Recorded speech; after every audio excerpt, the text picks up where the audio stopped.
नमस्कार, मैं हूं आपके साथ मयंक। तो देखिए, बड़ा सवाल, आखिर अब तक अमेरिका ने ईरान पर हमला क्यों नहीं किया? क्या ईरान पर हमला करने से अमेरिका डर रहा है? देखिए, पिछले कुछ दिनों में, पिछले 6-7 दिनों में जिस तरह से बड़ा हथियारों का मूवमेंट किया अमेरिका ने, एयरक्राफ्ट कैरियर जो है वो मिडिल ईस्ट आ चुका है, ओमान की खाड़ी में तैनात है।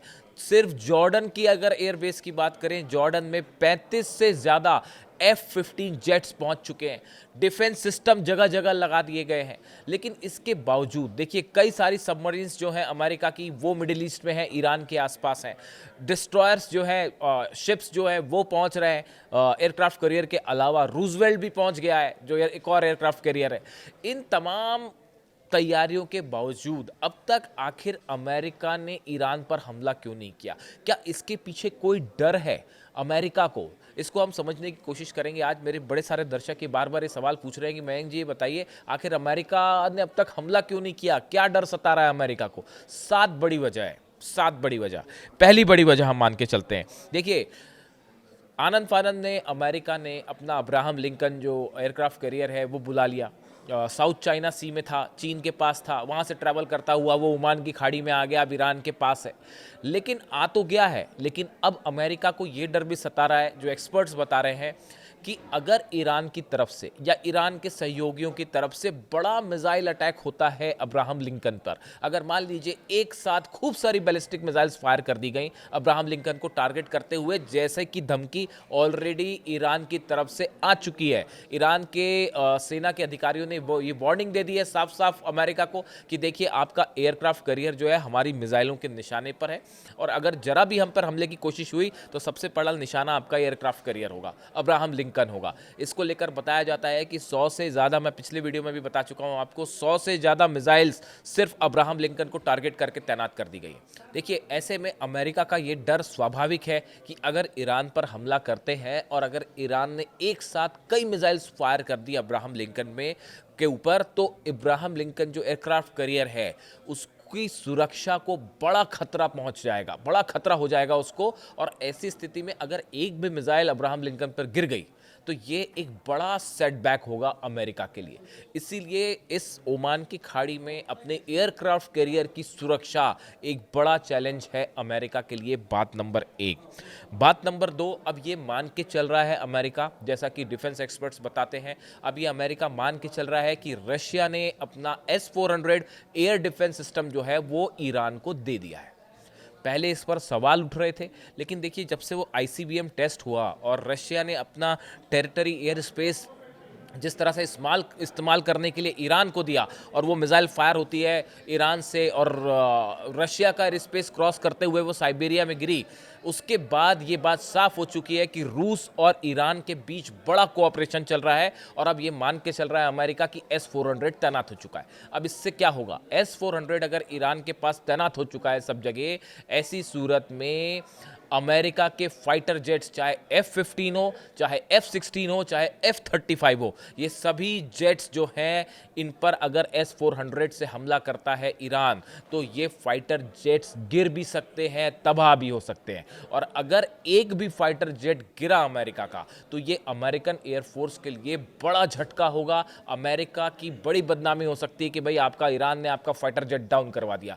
ये एक बड़ी बड़ी चुनौती है, जिसकी वजह से अमेरिका ने आनंद फानंद में कोई अटैक नहीं किया है। अपनी सेना तो बुला ली, अपने हथियार तो बुला लिए, लेकिन अभी तक यही रणनीति बन रही कि भाई, हमला कैसे किया जाए। बात नंबर 2।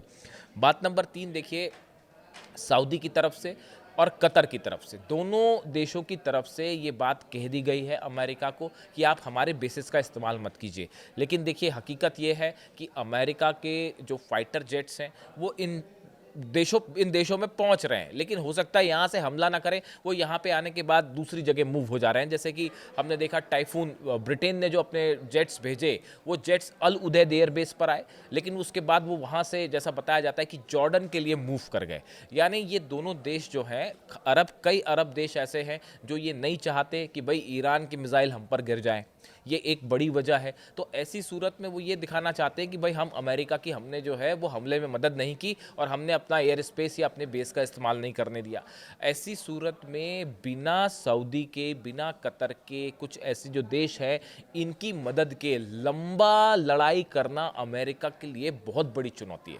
देखिए पिछली बार इजराइल पर जो हमले हुए, ईरान की मिसाइल्स जो गिर रही थी, उसकी मिसाइल्स को रोकने में बड़ी मात्रा में जो काउंटर मिसाइल्स फायर की गई, डिफेंस सिस्टम से मिसाइल्स फायर की गई, वो जिसमें जॉर्डन का रोल रहा, उसमें सऊदी का रोल रहा, उसमें कतर का रोल रहा। इन देशों से डिफेंस सिस्टम लगा के जो मिसाइल्स ईरान फायर करता है उसको रोकने का काम करने में ये सऊदी देश जो है, ये अरबियन देश जो हैं, ये बड़े मददगार साबित होते हैं। अगर इनका इस्तेमाल ना हो तो अमेरिका के लिए वॉर को लंबा चलाना मुश्किल होगा। ये तीसरी बड़ी वजह है जो एक्सपर्ट्स मान रहे हैं जिसकी वजह से अभी तक अमेरिका ने हमला नहीं किया ईरान पे। हम चौथी बड़ी वजह मानते हैं, ये जो बताता हूँ मैं आपको, ये आप सब जान ही रहे हैं कि इजराइल का डिफेंस सिस्टम जो है, उसके जो डिफेंस सिस्टम है वो पिछले 12 दिन की जंग के बाद अपने सबसे वीक स्तर पे, सबसे कमज़ोर स्तर पर है। चाहे आप आयरन डोम की बात कर लीजिए, चाहे आप एरो की बात कर लीजिए, चाहे थार्ड की बात कर लीजिए। देखिए थार्ड की तो नई मिसाइल्स अभी आप पहुंचनी शुरू हो गई हैं, अभी भी आ ही रही हैं, तैनात ही हो रही हैं।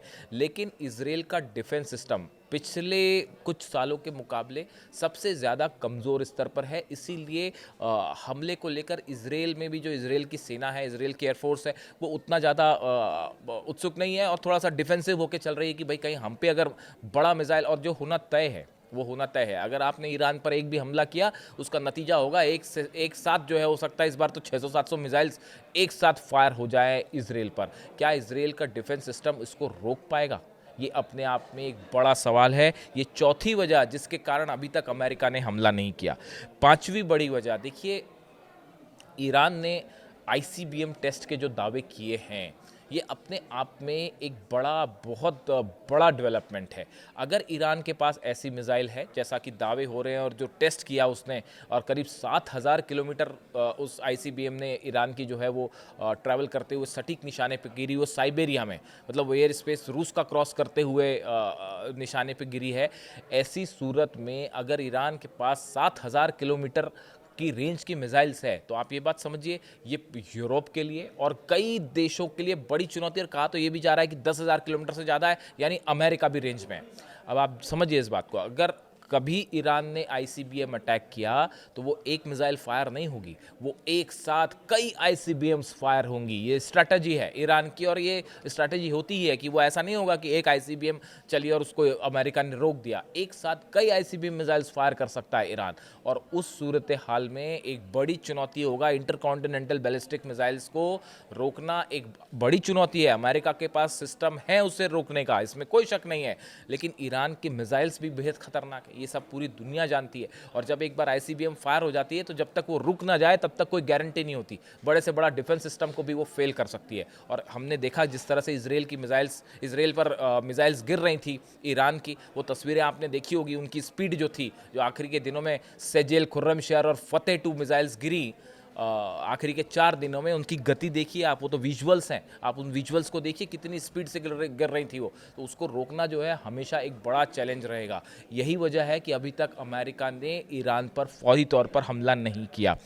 इसके अलावा एक बड़ा चैलेंज ये भी होगा कि अगर ईरान पर हमला होता है तो उसके जितने सहयोगी हैं वो खुला ऐलान जंग कर देंगे अमेरिका और इजराइल के खिलाफ। और सबसे बड़ी चुनौती होगी हुतीस से। लाल सागर में, रेड सी में हुतीस के मिसाइल्स, हुतीस के जो शिप अटैक्स होंगे, वो इंटरनेशनल ट्रेड के लिए, अमेरिका के लिए, यूरोप के लिए, इजराइल के लिए एक बड़ी चुनौती होंगे। देखिए हुतीस को एकदम से टारगेट करके ख़त्म करना आसान नहीं है, क्योंकि वो कई एरियाज़ में फैले हुए हैं, इसलिए उनके खिलाफ एयर स्ट्राइक कभी सफल नहीं हो पाती, एक बार में उन्हें ख़त्म नहीं किया जा सकता। और उनके पास जो है बैलिस्टिक मिसाइल्स हैं, हाइपरसोनिक मिसाइल्स हैं, वो हमने देखा जब वो इजराइल पर गिर जाती है 2000 किलोमीटर का डिस्टेंस ट्रैवल करते हुए यमन से आके, तो रेड सी में तो और भी घातक होगा। यानी ट्रेड के लिहाज से एक बड़ी चुनौती हुतीस भी पैदा करेंगे और हिजबुल्ला भी पैदा करेगा लेबनान से। तो ये तमाम इसके काउंटर अटैक्स को भी अच्छे से काउंट किया जा रहा है कि भाई इसका नतीजा क्या होगा।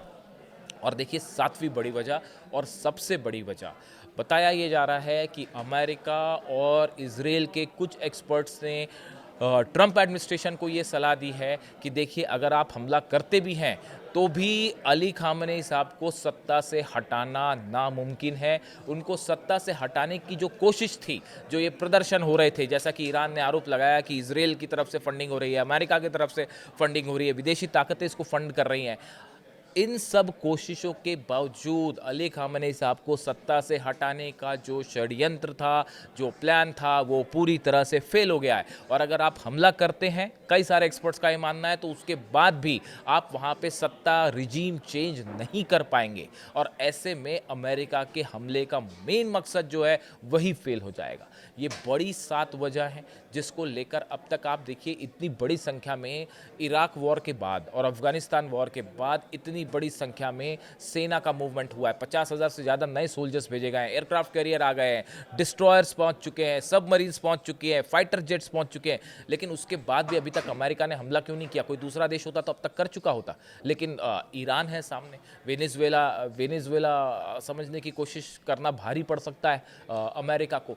इसी वजह से ये बड़े 7-8 रीजंस हैं जिसकी वजह से अमेरिका फूक फूक कर कदम रख रहा है। और हो ये रहा है कि एयरक्राफ्ट कैरियर तो बुला लिया, लेकिन अब ये नहीं समझ में आ रहा कि भाई किया क्या जाए, हमला कैसे किया जाए, कहीं मामला उल्टा ना पड़ जाए। और अगर हमला करते हैं उसके बाद जितने अरब देश हैं सब पर अगर मिसाइल्स बरस गई। और आप एक बात और देखिए, जो अमेरिका के एयर बेसेस हैं, इजराइल और ईरान का डिस्टेंस तो फिर भी काफ़ी ज़्यादा है।